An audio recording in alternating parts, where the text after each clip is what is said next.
We at ModuleWorks develop software for manufacturing industry, and today I would like to talk about the challenges of the manufacturing industry.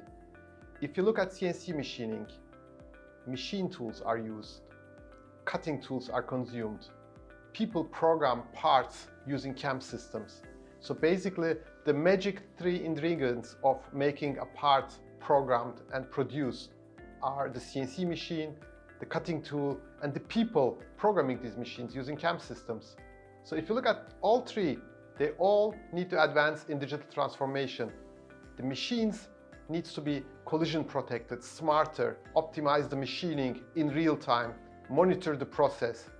The cutting tools, they need to be able to transform the know-how of the producers of these cutting tools in a digital fashion to the CAM system, to the machines, such better toolpath strategies, better cutting conditions can be achieved.